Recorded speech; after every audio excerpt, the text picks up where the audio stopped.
Thorsten, vielen lieben Dank, dass du heute die Zeit für uns genommen hast, um ein paar Fragen zu beantworten. Erstmal kurz zu dir, zu deiner Person. Wer bist du überhaupt und was machst du bei Playa Games? Wofür bist du speziell verantwortlich? Ja, mein Name ist Thorsten Roman. Ich bin seit 2010 bei Playa Games, also jetzt schon weit über 10 Jahre. Zu Beginn habe ich mich sehr viel um das Marketing gekümmert und später kam halt sehr viel mehr die Produktion dazu und Ende 2020 habe ich dann hier eben als alleiniger Geschäftsführer praktisch die Leitung des Studios eben komplett übernommen. Ist deiner Meinung nach der aktuelle Entwicklungsstand von Shakes Fidget zufriedenstellend oder kann man das an manchen Stellen vielleicht noch ein bisschen ausbauen?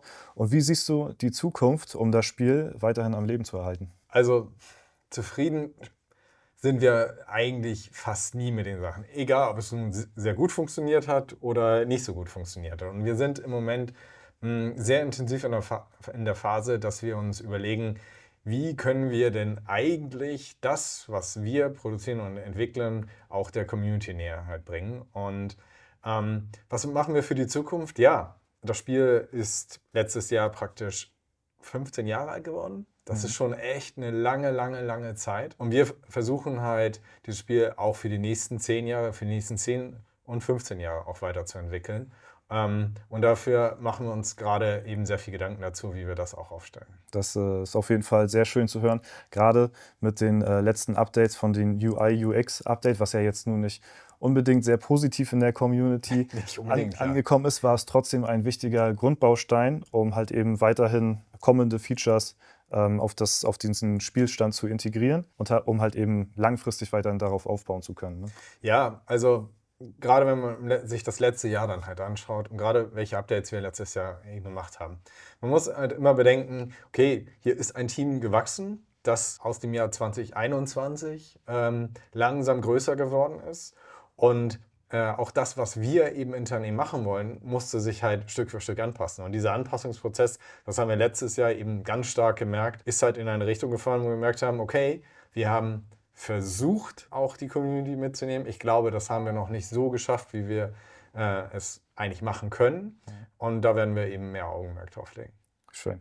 Wie siehst du Shakes Fidget eigentlich als ursprüngliches Browser-Game auf dem aktuellen Gaming-Markt? Und wie wichtig ist das weitere Marketing, um ja, Aufmerksamkeit auch weiterhin auf das Spiel zu bringen? Also Shakes Fidget ist sehr speziell. Und das ist auch super so, weil wir haben mit dem Spiel einfach eben eine gewisse Nische gefunden, wo auch praktisch keine anderen Spiele eben so eben reinkommen oder reinkommen werden. Weil der Aufwand dessen, den wir über die Jahre erbracht haben, diese ganzen handgemalten Grafiken und so weiter, das wird kein anderer einfach jetzt, auch gerade heutzutage, mehr versuchen.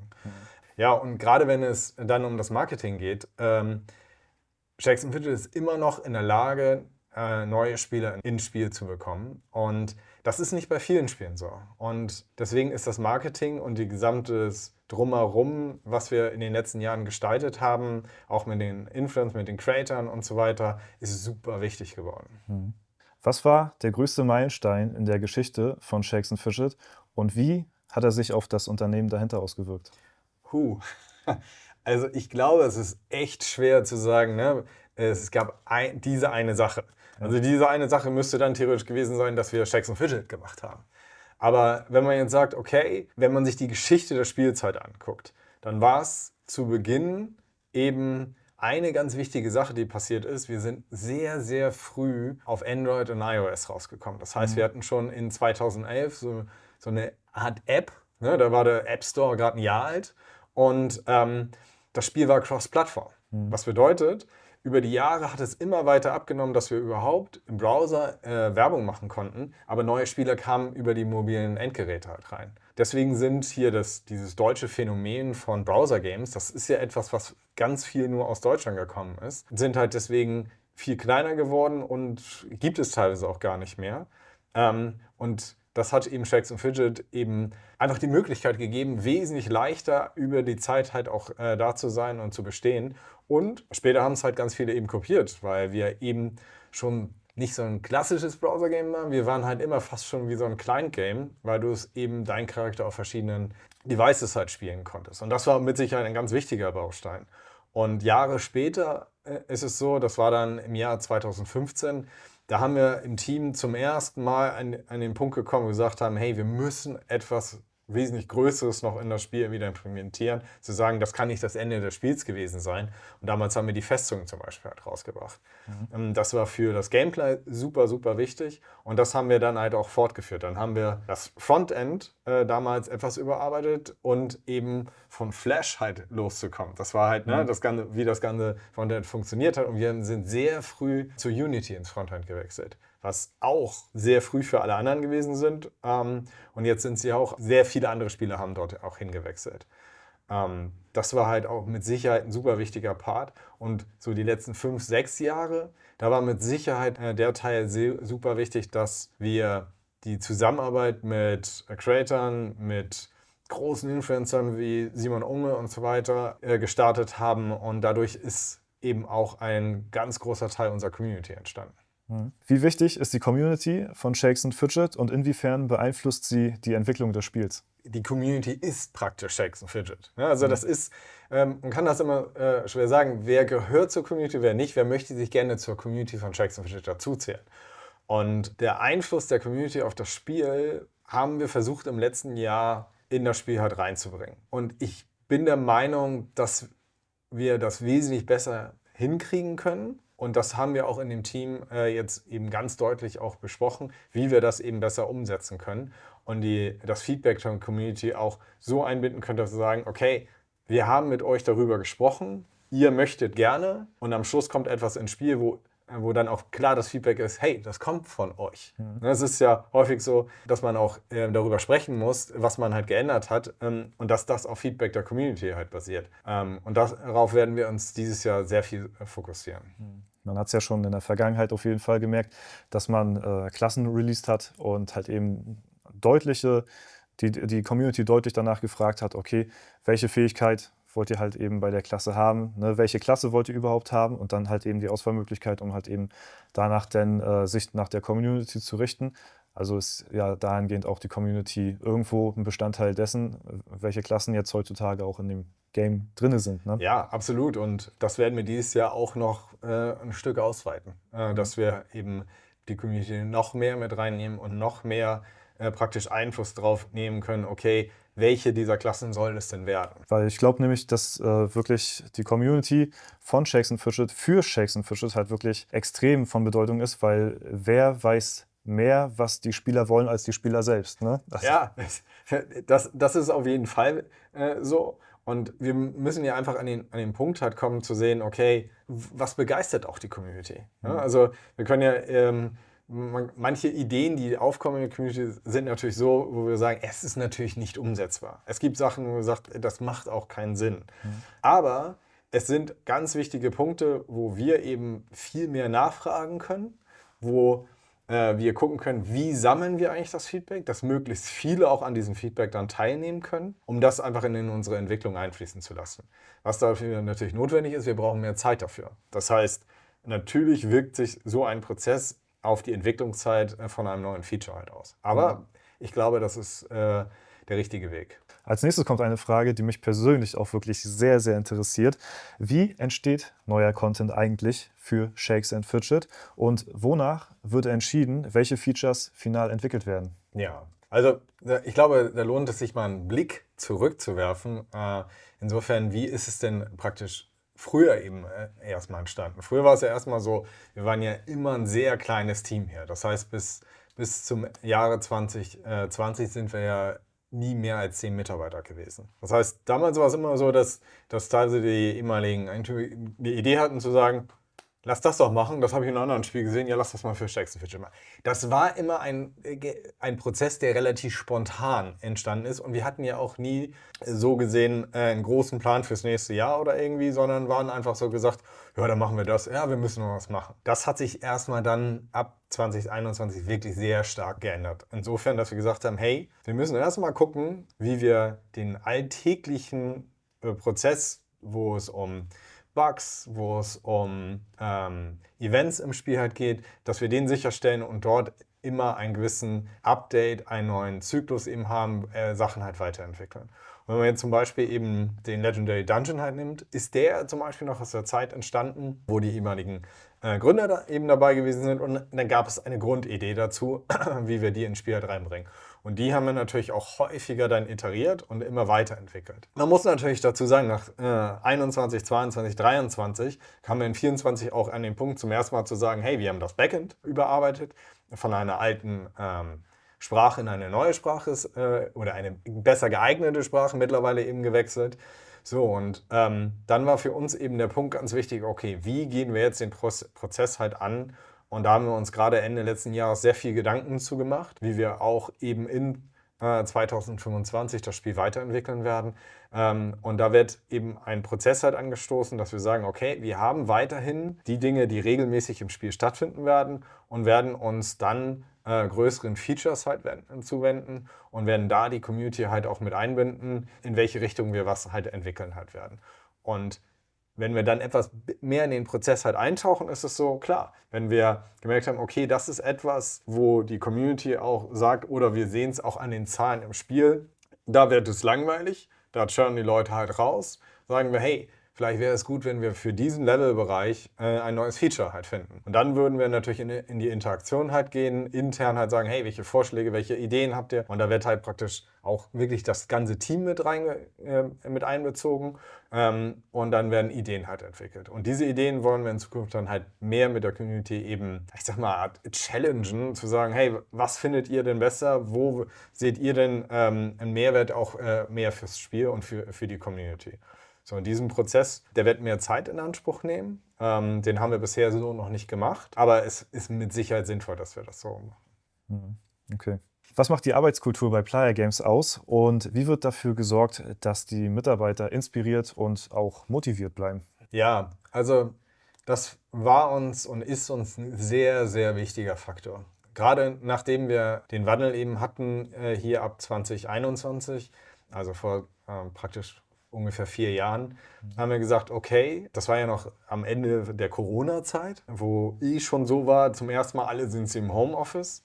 Auch wir haben das gemacht, aber wir haben ja gesagt, hey, wenn dieses Team größer wird, dann muss ich dieses Team halt kennen. Wir können nicht sagen, wir haben neue Mitarbeiter und du hast sie noch nie gesehen. Zwar ist es möglich, jemanden über Video zu kennen, aber über Video bleibt immer noch ein Rest übrig, die Person hat noch nie vor mir gestanden. So, und deswegen tun wir eben sehr viel, dass die Mitarbeiter gerne und auch freiwillig ins Büro halt kommen. Und im Vergleich zu den anderen Gaming-Studios haben wir auch eine sehr, sehr hohe Anwesenheit im Büro. Also bei anderen ist es so, die haben es in Anführungsstrichen fast schon aufgegeben, dass die Leute freiwillig ins Büro kommen. Da entsteht irgendein Zwang, den ich nur für bedingt sinnvoll halte. Das heißt, wir haben zum Beispiel eine offene Homeoffice-Regelung. Das heißt, du kannst entweder sagen, du kommst vermehrt ins Büro und hast einen festen Arbeitsplatz hier, oder du bist vermehrt im Homeoffice aufgrund deiner Lebenssituation, Familie, Kinder oder warum auch immer und kommst halt nur 1 bis 2 Tage im Büro. Aber für die Personen, die in Hamburg, im Umland halt leben, ist es halt wichtig für uns gewesen zu sagen, hey, ihr kommt auf jeden Fall ins Büro, niemand ist zu 100% remote. Es sei denn, aus der Vergangenheit haben wir jemanden, der in München sitzt und war schon immer in München. Das gibt es halt auch. Aber fast alle Mitarbeiter, die jetzt hier ins Büro kommen, die sind hier auch im Umland. Und was noch echt ungewöhnlich für ein Gaming-Studio ist, wir sind tatsächlich intern alle deutschsprachig. Und das im ersten Augenblick denkt man vielleicht gar nicht drüber nach, aber wenn ich hier die anderen Studios in Hamburg halt sehe, alle Studios, die, ich sag mal, etwas größer sind, da ist intern wird immer Englisch gesprochen.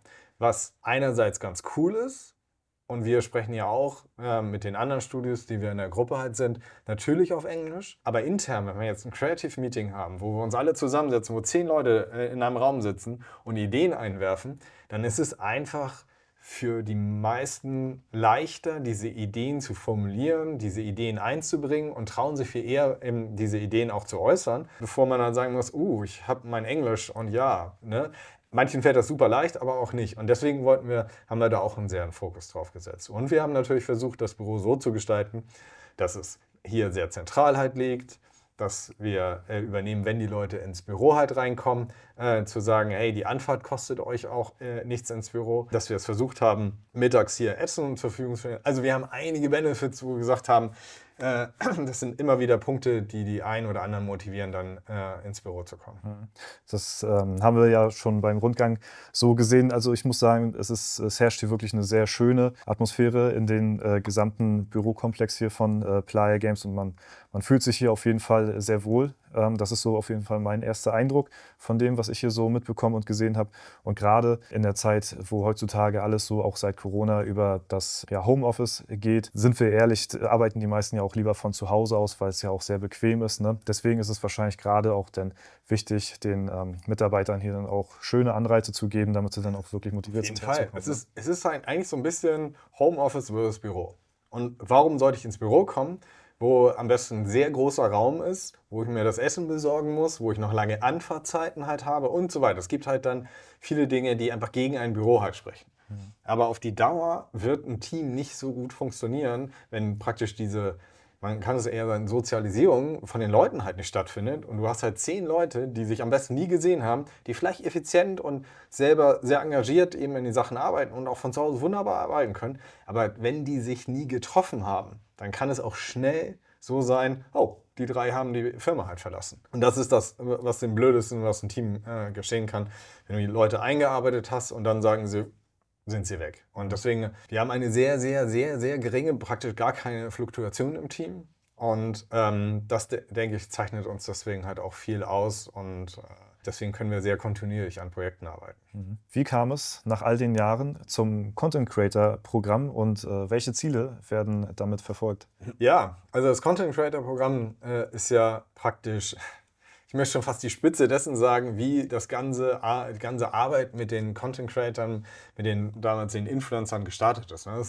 Wir arbeiten ja schon ungefähr 10 Jahre mit Creatern und es hat sich entwickelt von, hey, wird einfach nur für irgendetwas bezahlt, der macht jetzt irgendwas für uns.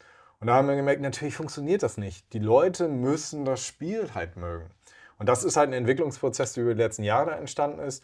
Und eigentlich der Höhepunkt ist, wo wir gemerkt haben, hey, da gibt es eigentlich eine Gruppe an Creatoren, die nicht so hohe Zahlen an sich haben, aber einen riesen Einfluss auch auf die Community. Und es klingt ein bisschen abgedroschen, aber irgendwo wollten wir auch irgendwas zurückgeben, weil wenn diese Arbeit eben mit der Community geleistet wird und jemand sich eine Community eben gebildet hat oder sie sich geschaffen hat, ist das etwas, wo wir gesagt haben, hey, das ist doch klasse, dass das eben im Interesse aller steht, dass wir auch dieses weiterhin fördern. Also ich persönlich muss sagen, ich hätte damals nicht damit gerechnet, dass eines Tages mal so ein Schritt kommt. Man kennt es zwar auch aus anderen Games, da gibt es ja auch überall so eine Creator-Codes. Man hat es sich natürlich auch gewünscht, still und heimlich, ne, sag ich mal so. Aber es motiviert, denke ich mal, wahrscheinlich die meisten, beziehungsweise alle Content-Creator dann auch noch zusätzlich nebenbei dann halt eben was zu verdienen mit dem, was man ja sowieso schon macht und das einfach sein Hobby ist. Ja, das ist einfach eine sehr schöne Sache. Deswegen vielen lieben Dank auch dafür nochmal an der Stelle persönlich, dass ihr das Ganze auch so möglich macht. Und dadurch können wir auch als Creator uns viel besser ausleben auf jeden Fall. Ja, ist cool. Ja. Haben wir gern. Live-Events nehmen immer mehr zu. Legendary Dungeon, Elevator und jetzt auch der Zirkus. Wie wichtig sind Live-Events für das Spiel und warum geht der Trend momentan gerade in diese Richtung? Also im letzten Jahr praktisch, als wir gesagt haben, okay, wir haben uns ich meine, der Legendary Dungeon war das erste, was gekommen ist. Dann haben wir den Elevator eben dazu gemacht und dann war immer die Idee zu sagen, hey, wir müssten eigentlich noch ein drittes Event haben, damit wir in diesem Zyklus halt eben sind, dass wir fast einmal pro Monat eben so ein Event haben. Das war die Grundidee, die damals einfach praktisch entstanden ist. Wir haben aber auch nach dem Release letzten Jahres vom Wanderzirkus gemerkt, ja, da sind wir einfach nicht ganz so in die Richtung gewandert, wie es eigentlich auch für die Community gegebenenfalls das Richtige gewesen ist. Deswegen haben wir ihn ja auch, den Wanderzirkus, dann gecuttet und haben gesagt, okay, wir nehmen das erstmal zurück, gehen wieder zurück an die Entwicklung halt ran und überlegen uns, wie wir das halt aufstellen. Deswegen, ich würde erstmal so sagen, mit neuen Events ist es das erstmal gewesen, was auch für uns halt bedeutet zu sagen, hey, wir werden diesen Wanderzirkus nochmal überarbeiten, wir werden ihn dann auch wieder starten. Er wird wahrscheinlich aber kürzer laufen und damit, glaube ich, auch wieder auf mehr Interesse halt stoßen und wir müssen ihn halt auch so zum Beispiel gestalten, dass der einfach praktisch jeder in diesen Wanderzirkus auch überhaupt reinkommt. Weil damit hatten wir ja auch, ne, gewisse Probleme. Aber wie gesagt, da sind wir halt dran und das wird dann halt auch wieder kommen. Aber das wird vorerst dann auch mit so größeren Events dann gewesen sein. Weil ich hatte persönlich nämlich auch so ein bisschen die Befürchtung gehabt, muss ich ehrlicherweise gestehen, dass jetzt noch mehr Live-Events kommen. Ja. Und in diesen 10 Tagen, wo man zum Beispiel Legendary Dungeon und Elevator spielt, da ist man ziemlich ausgebucht, gerade wenn man nicht nur einen, sondern mehrere Accounts vielleicht auch gerade hat. Und wenn man sich das hochrechnet, dann hat man 40 Tage im Jahr Legendary Dungeon, 40 Tage Elevator und dann hat man quasi fast durchgängig nur noch Live-Events und ich weiß nicht, ob das die Community auch so in der Art und Weise möchte, weil es ja schon ein großer Mehraufwand ist. Ja. Und deswegen muss man gucken, dass sich das vielleicht so die Waage so ein bisschen hält. Ne? Da hast du auch absolut recht und genau aus dem Grund, und das ist mittlerweile dann eben auch bei uns angekommen. Und deswegen haben wir eben gesagt, hey, der Wanderzirkus wird in dieser Länge nicht wiederkommen. Wenn, dann wird es wahrscheinlich so sein, dass wir in einem Wochenende laufen lassen und dass es dann eher die 3 Tage sind statt 10 Tage. Und warum hat man sich momentan gerade so entschieden, diese temporären Events ins Game zu bauen? Ist das vielleicht so eine Art Notlösung dafür, dass man quasi neue Features ermöglichen kann, ohne dauerhaft neue Features ins Game zu bringen? Weil das ist natürlich auch immer so ein Punkt, dass man das Game mit langfristigen Updates, die man immer bedienen muss, natürlich auch nicht überladen möchte. Ne? Ja, also ich sag mal so, die Idee vom Wanderzirkus und überhaupt ein weiteres Event zu kommen, da sind wir schon fast im Jahr 2023. Das heißt, Entwicklungsprozesse sind ja bei uns mittlerweile so, dass wir nicht sagen, hey, heute haben wir eine Idee, nächsten Monat gibt es das Update, sondern eigentlich, heute ist eine Idee, bis wir das alles kommuniziert und implementiert haben, kann ein halbes Jahr bis ein Jahr halt vergehen. Das heißt, wir sind halt eben im Moment an dem Punkt, dass wir sagen, okay, als wir die Entscheidung getroffen haben, den Wanderzirkus zu machen, ist das ja auch schon etwas gewesen, was mittlerweile über ein Jahr halt her ist.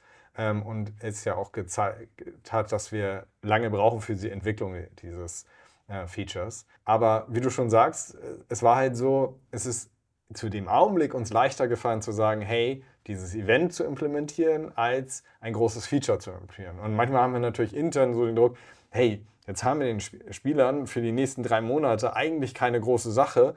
Was machen wir denn da? Jetzt sind wir eher an dem Punkt zu sagen, lasst uns doch mit der Community darüber sprechen, was kommen wird. Und ja, gegebenenfalls werden wir dann auch für 2, 3 Monate kein Update haben, was ein neues Event oder vielleicht ein kleines Feature halt ist. Aber dann kommt halt nach 3 Monaten eben ein wesentlich größeres Feature, das dann auch mit der Community abgestimmt halt ist. Ich glaube, das ist auch wirklich ein ganz wichtiger Punkt, was sich viele Spieler auch wünschen.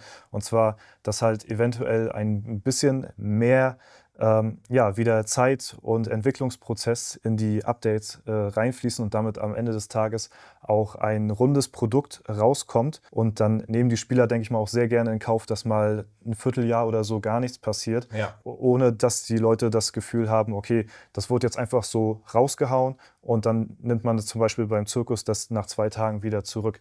Dann lieber ein bisschen mehr Entwicklungszeit vielleicht geben, um dann halt eben auch die Updates so rauszubringen, wie sie am Ende des Tages auch rausgebracht werden sollen. Und genau das ist es halt so auch, wenn du überlegst, wir sind halt von 9 Mitarbeitern jetzt mittlerweile 55 Mitarbeiter, die an 2 Projekten halt arbeiten. Und leider Gottes ist es natürlich so, dass wenn neue Strukturen halt entstehen, bis man selber diese Struktur so überprüft, dass man sagt, hey, vielleicht ist das nicht richtig, wie wir den Prozess gemacht haben.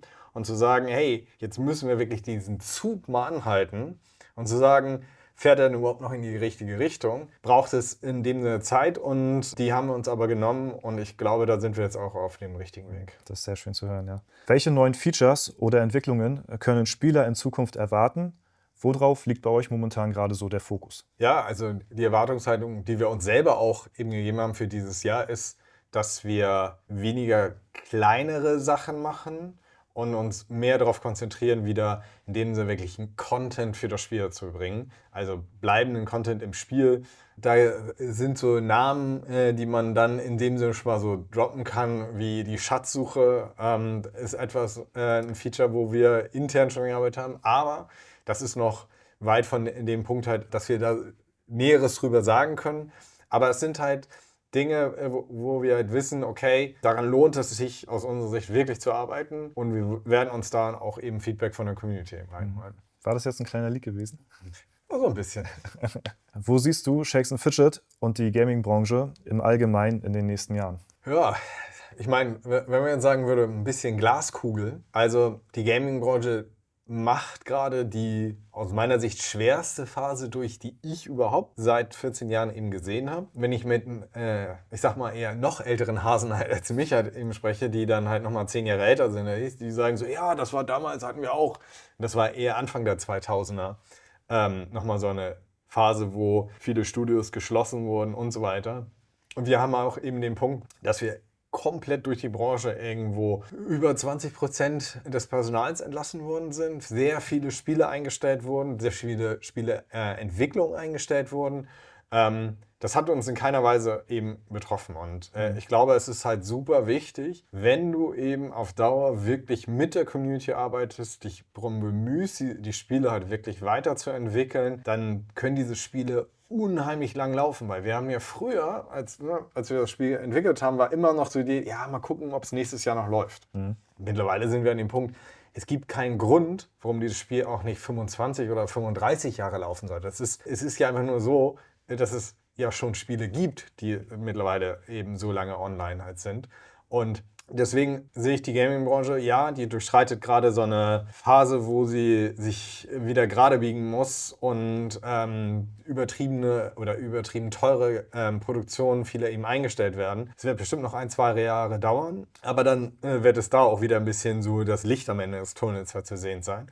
Und für uns bedeutet das auch, dass wir eben viele Prozesse, die wir letztes Jahr angestoßen haben, auch einmal überdenken und das Spiel auch für die nächsten 10 Jahre wirklich im Blick haben. Also ich hätte in Bezug auf die aktuelle Gaming-Branche wirklich gesagt, dass solche Games wie Shakes Fidget, was ja ursprünglich Browser-Games sind, dass die immer mehr abnehmen. Ich kann mir auch vorstellen, dass die Browser-Version wahrscheinlich heutzutage gar nicht mehr die Mehrheit ist, sondern wirklich die mobile Version, dass die meisten über App spielen werden. Ich denke mal, ihr könnt das wahrscheinlich auch anhand der Zahlen irgendwo so ein bisschen nachvollziehen. Ne? Das kann man auf jeden Fall sagen. Also ungefähr 1/3 der Spieler sind eben spielen im Browser und 2/3 spielen dann halt praktisch auf Steam oder mobil.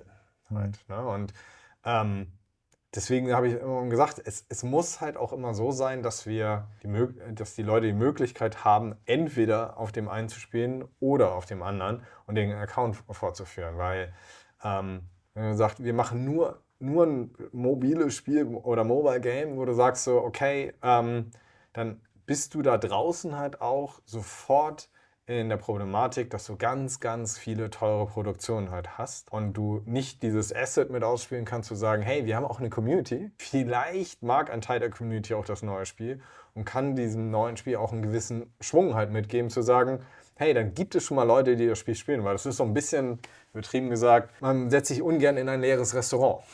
Ja. Lieber, wenn das Restaurant voller ist, dann setzt du dich da eher zu. Ja. Das heißt, wenn es schon eine kleine Community und ein Spiel halt herum gibt, fällt es einem viel leichter, dieses auch weiterzuentwickeln. Und deswegen sind wir so community-fokussiert und deswegen werden wir da auch alles für tun. Halt, ne?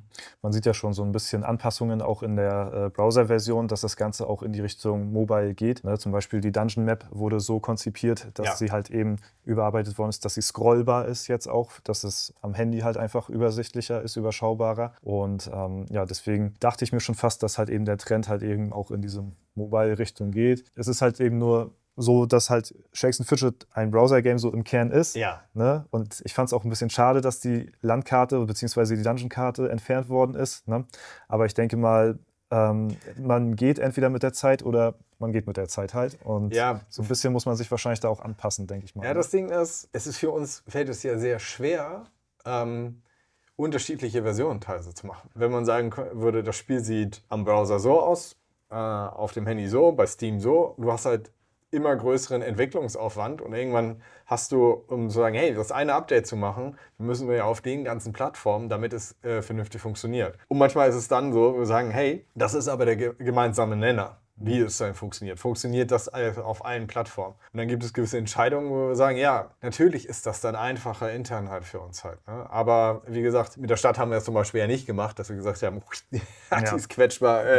Das hätte auch einen großen Teil des Charmes, glaube ich, weggenommen von Shakes. Ja. Ja, Thorsten, vielen lieben Dank auf jeden Fall für deine Sehr gern. Zeit, dass du dir hier die Zeit genommen hast und ein paar Fragen uns beantwortet hast. Ich denke mal, da war für den einen oder anderen sehr viel interessanter Content auf jeden Fall mit dabei. Und deswegen würde ich sagen, falls euch das Video gefallen hat, dann lasst es mich sehr gerne in den Kommentaren wissen. Thorsten, Dankeschön auf jeden Fall Dank. nochmal für deine Zeit. Sehr gern. Und wir sehen uns beim nächsten Mal. Jetzt kommt mal raus. Ah.